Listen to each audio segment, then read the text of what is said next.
8:48 y vamos a conversar en este momento con el ministro de Transporte y Obras Públicas, don Darío Herrera.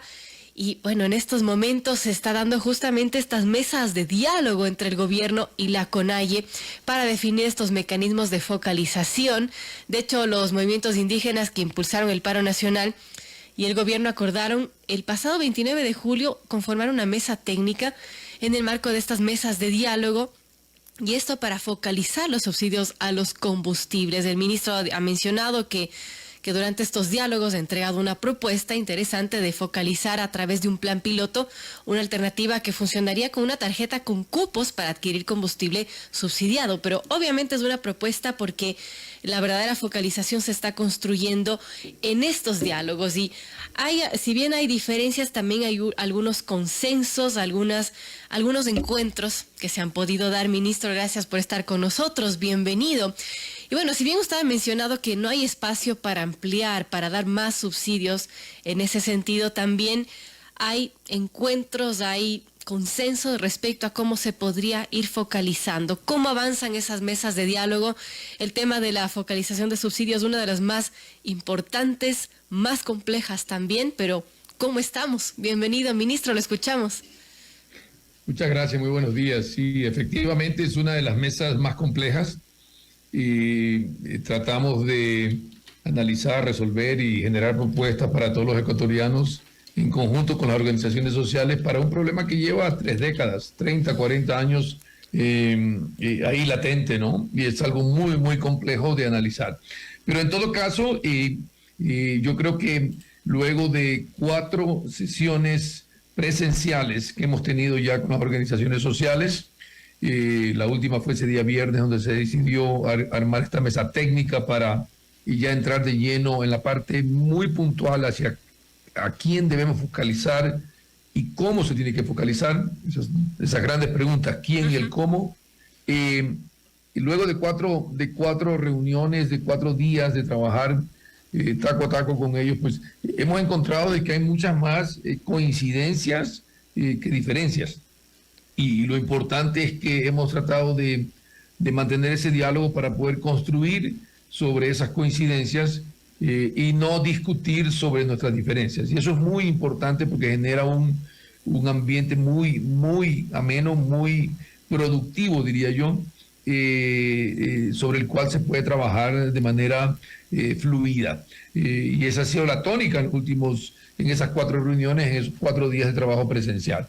Ciertamente hay cosas que discrepamos, ¿no? Y estamos con todo el derecho a discrepar en todo sentido, pero yo creo que tenemos muchísimas coincidencias y hemos podido inclusive elaborar 2 comunicados que han sido públicos sobre esas coincidencias. Y para mí eso ya es un gran avance.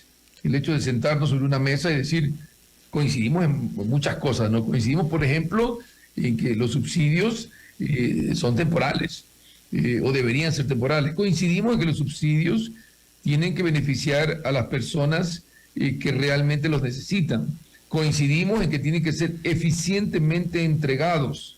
Claro. Coincidimos en que no puede propender a que haya evasiones como por ejemplo el contrabando. Estamos todos de acuerdo, entonces estamos con muchísimas coincidencias muy importantes que por qué no resaltarlas, magnificarlas y mostrarle eso a la ciudadanía, ¿no? Yo creo que las organizaciones sociales que han tenido su causa o sus demandas, muchas de ellas muy justas y que el gobierno nacional ha estado atendiendo desde el día 1, siempre las personas, los ecuatorianos, hemos estado más allá de un 90% de ecuatorianos en desacuerdo en la forma como se reclaman estos derechos o estas necesidades. Ciertamente hemos también conversado de que paros como el que pasó en el mes pasado, en el mes de junio, no pueden volver a suceder. Y por eso la apertura al diálogo y a buscar una solución definitiva a estos problemas se mantiene. Y eso es lo que vamos a hacer en los 90 días que nos hemos puesto de plazo, que incluyen también estos tiempos que va a tener esta mesa técnica, que posiblemente se instale la próxima semana. Nosotros ahora tenemos la tarea como gobierno de presentar de aquí hasta el domingo, una guía sobre cómo podríamos hacerlo y dar ese primer paso, ¿no? De manera de que la próxima semana la mesa técnica pueda trabajar y también invitar a técnicos, a personas especializadas en esta materia para que nos ilustren, ¿no? El plan piloto es un borrador, existía algo así, se mostró como un borrador, no es para nada una imposición, no pensamos que debe ser así. Tampoco hemos sugerido de que se trabaje con una tarjeta o con cupos, etcétera. Hay métodos tecnológicos muy avanzados ahora que permiten una focalización apropiada. Simplemente pusimos todas las cartas sobre la mesa y compartimos también experiencias de otros países, ¿no? Entonces, la mesa realmente está abierta, pero con muchísima información, y lo bueno es eso, de que la información nos hará a nosotros libres y nos hará a nosotros tomar las mejores decisiones. Y por lo menos eso ya hemos avanzado, ¿no? Y hemos roto esos paradigmas y ahora estamos inteligenciados, tanto las organizaciones sociales como el gobierno, en que tenemos una tarea por avanzar, y esto es un consenso también que alcanzamos, que es las decisiones sobre la focalización se van a tomar con datos actualizados, técnicos y económicos.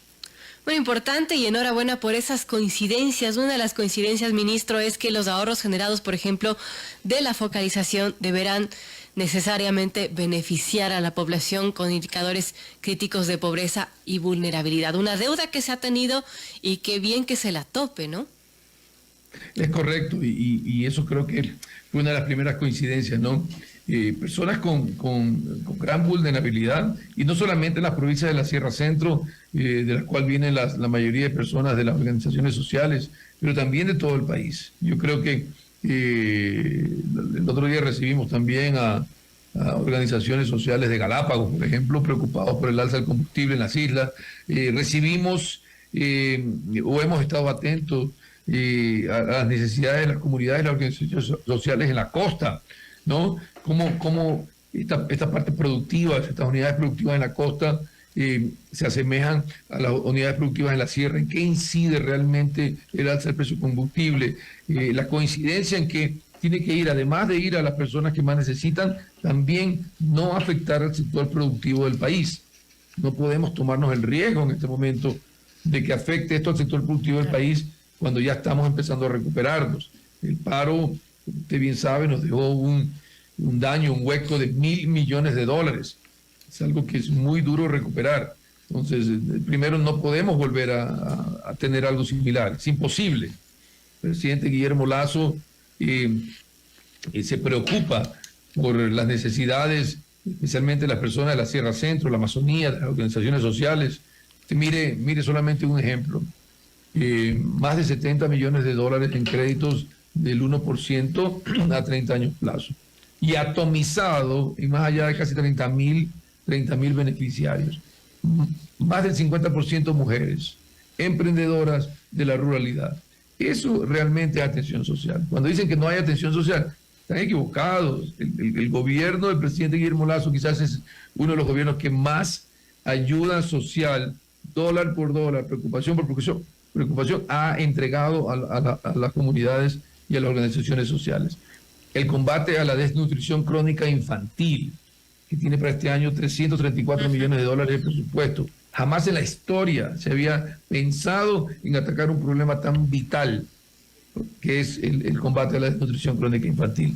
Y sobre todo en comunidades en la Sierra Centro. La provincia de Chimborazo tiene el piloto con 386 familias para la dotación de kits de agua segura, de saneamiento, que combate eso de ahí. Entonces, cuando nos ponemos a sumar todas estas cosas, decimos, increíble lo que está haciendo el gobierno, ¿no? Yo me siento muy orgulloso, le cuento, ahora estoy en otra cartera de Estado, pero me siento súper orgulloso de lo que está haciendo el presidente Guillermo Lasso en beneficio de la Sierra Centro, de la Amazonía, que es prioridad para él, así como es prioridad del resto de los ecuatorianos, pero me parece espectacular lo que está haciendo. Yo creo que hay que resaltar este tipo de iniciativas y sobre todo la visión que tiene el presidente tratando de beneficiar a los más vulnerables, ¿no?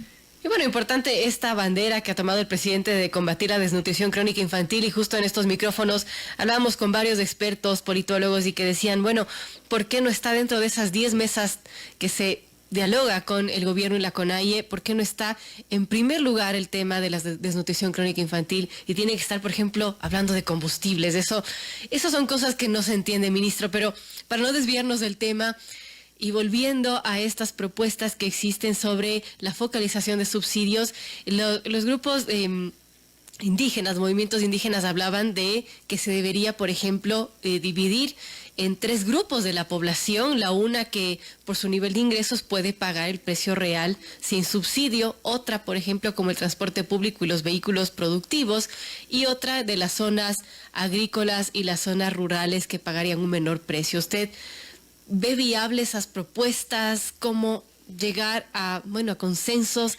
además de las coincidencias que ya tiene, pero cómo llegar a consensos en donde todavía no existen esos consensos? Sí, mira, aquí hay un tema que hay que tratarlo y que es importante. Yo creo que el mayor desafío que tenemos ahora para poder focalizar bien el subsidio de los combustibles es identificar, o en otra palabra, es decir, quizás es el mayor desafío es el proceso de formalización de ciertos sectores de la economía que van a tener que pasar ese proceso para poder recibir en un momento algún subsidio. Voy a poner un ejemplo muy sencillo.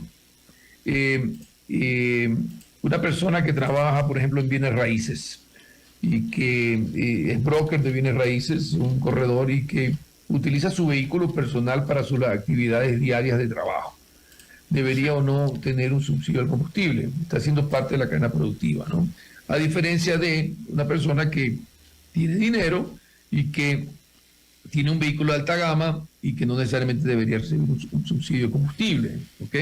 Entonces, ¿cómo separar esto cuando, por ejemplo, esta persona que hace bienes raíces no tiene una licencia o no tiene una factura o lo hace de manera esporádica y no está en el sector formal de la economía? Claro. Cuando hablábamos de quizás analizar las personas que están, o los contribuyentes y en el SRI, pues encontramos que solamente tenemos 2 millones de contribuyentes y la población económicamente activa que genera ingresos a la economía puede estar en alrededor de 8 millones y medio de personas. Entonces, ahí tenemos un desfase, ¿no? Uh-huh. ¿Y qué podemos hacer ahí?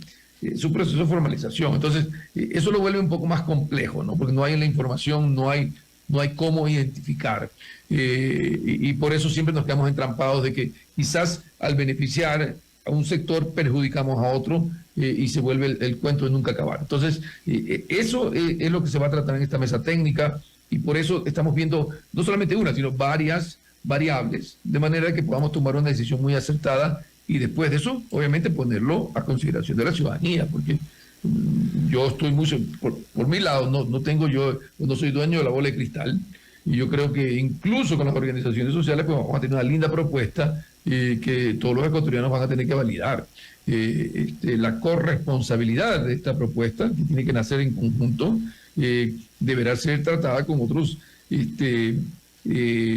sectores de la sociedad y sectores productivos, de transporte, etcétera, para llegar a un consenso nacional. Aquí lo más importante es que no volvamos a tener esas diferencias que nos lleven, por un lado, a unos a las calles, ¿no? Y por otro lado, quizás sectores donde no han sido atendidos y que nuestros funcionarios tienen que atender y de manera oportuna, ¿no? Entonces, eso hay que limar, eso hay que acercar de manera que el país recobre la paz. El presidente Guillermo Lasso añora, anhela, protege y trabaja para que el país sea un país de paz de todos los días. Porque así somos nosotros los ecuatorianos, somos buena gente, somos gente pacífica. Lo que ha pasado en los últimos meses no es el Ecuador, y tenemos que reconocerlo y tenemos que abrazar ese nuevo sentimiento de paz. Importante eso, la paz que todos añoramos, ministro. Son las 8:02, dialogamos con el ministro Darío Herrera, ministro de Transporte y Obras Públicas. Ahora, para zanjar ese tema de las mesas de diálogo y la focalización de subsidios, ministro, ¿cómo va a trabajar esta comisión técnica especializada? ¿Y tiene algún plazo? ¿Tiene algunas metas definidas en el tiempo? ¿Cómo está pensada esta comisión técnica especializada? Bueno, por un lado va a ser mucho más pequeña, con pocos integrantes de lado y lado, y con la apertura para poder tener invitados de tiempo en tiempo, especializados, personas que puedan o que tengan conocimiento especializado sobre estos temas. Entonces, y después esta mesa lo que va a hacer es generar unas propuestas y presentarlas ya al foro ampliado, que es la mesa principal número 1, ¿no? La decisión final. Queremos mantener esto dentro de los 90 días, plazo, incluyendo o desde el inicio, ¿no? O sea, ya nos quedará ahorita unos 60 días más o menos. Entonces, queremos mantenerlo entre los 90 días plazo, no extenderlo. Dependiendo de la metodología, de la rapidez, de la fluidez, de la predisposición también de los técnicos especializados y de las organizaciones sociales, pues se avanzará muchísimo más rápido, ¿no? Como ya se ha analizado mucha información en las últimas 4 reuniones presenciales, ya se han roto esos paradigmas, ya no estamos con desinformación de lado y lado, de manera que podamos tomar nosotros las decisiones más adecuadas. Hemos analizado, por ejemplo, estructuras de costo del sector agrícola de la Sierra Centro. Es decir, las organizaciones sociales nos han indicado, mira, estos son nuestros costos de producción, para estar conscientes de cómo opera, ¿no es cierto? Hay que ser conscientes de esa realidad, ¿no? Cómo se han incrementado los precios, según lo que nos indicaban, en la canasta familiar básica de una población en la ruralidad. También tenemos que entender eso, ¿no? Claro. Cómo eso se compara con otras organizaciones o con lo que nosotros normalmente medimos en las ciudades. Entonces, toda esta información ya la hemos cruzado, de manera que somos mucho más inteligentes ahora, yo creo, como para tomar decisiones acertadas en beneficio de todos los ecuatorianos. Bien, amigos, son las 8:04 y vamos a utilizar los últimos minutos del tiempo del ministro de Transporte y Obras Públicas para conversar, ministro, ya no de esta focalización, sino de los planes que tiene como Ministerio de Obras Públicas. Usted, cuando se posesionó en el cargo, mencionaba que no descarta declarar una emergencia para poder ejecutar obras que están pendientes. Me imagino que ya ha tenido un tiempo de empaparse de la situación de esta cartera de Estado y, bueno, cómo están las cosas, cuáles son las prioridades del MTOP y está todavía en mente, en carpeta, esa posibilidad de declarar en emergencia para ejecutar las obras. No en este momento, a no ser que sea realmente una emergencia. Ciertamente hemos ya tenido emergencias que están siendo ya reparadas, que han sido atendidas sobre todo. Una de ellas, por ejemplo, estamos interviniendo en 23 puntos, incluyendo la construcción de un puente en la carretera La Tacunga-La Maná, que conecta la sierra con la costa, ¿no? Y ahí tenemos varios puntos de intervención con una inversión de $14 millones. Llevamos un avance del 20% físico. Y así otras emergencias alrededor del país. Y muchas de ellas nosotros entregado, por ejemplo, dinero, como lo hicimos en Nabón, para el socavón de Nabón, donde ya tenemos un avance del 86%, y en otras localidades, ¿no? Y en otras estamos con estudios, por ejemplo, ahí en Tambán, en Chimbo, este socavón también que hubo en la carretera, donde el municipio está haciendo los estudios para nosotros de ahí intervenir, transferir los dineros de manera que ellos puedan arreglar. Entonces, eso se está tratando, ¿no? Ahora, lo que sí hemos hecho es que en estas 3 semanas que ya llevamos nosotros trabajando en el ministerio, hemos priorizado proyectos que se puedan realizar de ahora hasta fin de año, es decir, ejecutar con dinero avances en efectivo para que los contratistas tengan y puedan hacer obras públicas, generen empleo y generen reactivación económica. Entonces, ese arqueo ya lo hicimos con línea de tiempo, con presupuestos mensuales desde ahora hasta el fin de año, y eso nos va a permitir a nosotros medir la ejecución, controlar esta ejecución, y cuando yo mido y controlo, pues puedo gerenciar la construcción y la obra pública. Si no mido y no puedo controlar, no puedo gerenciar. Entonces, primero esos 2 pasos que son fundamentales y que ya lo hemos realizado en estas 3 semanas. 3 semanas titánicas porque arquear todos estos proyectos, priorizar y proyectos que suman $363 millones, ha sido titánico, pero bueno, el equipo ha respondido, ya tenemos la información. Justo ayer la presentamos en gabinete, de manera de que nosotros podamos avanzar con la ejecución. Ahora sí, muy ágil, destrabando procesos, simplificando trámites, digitalizando procesos, como nos caracteriza, como ha sido mi actuar también en el Ministerio de Vivienda. Como dice el presidente de la República, él tenía en su oficina, y voy a ponerme un letrero igualito, ¿no? Decía, la oficina dice, aquí se resuelven problemas. Y eso es lo que vamos a hacer, vamos a resolver problemas para que la obra pública llegue lo antes posible a los contratistas y estos dineros a manos y bolsillos de los ecuatorianos que necesitan trabajar. Aquí hay un punto importante que quiero resaltarles. El presupuesto general incluye 6.7 millones de dólares para las microempresas de mantenimiento vial. En este momento tenemos 230 empresas con más allá de 2.150 personas que trabajan en estas microempresas. Son mujeres, son personas de la localidad que limpian las calles, que van y limpian la red vial, las malezas, las cunetas, que previenen de que las alcantarillas se tapen, que después haya un daño mayor en la carretera. Este mantenimiento preventivo es muy importante.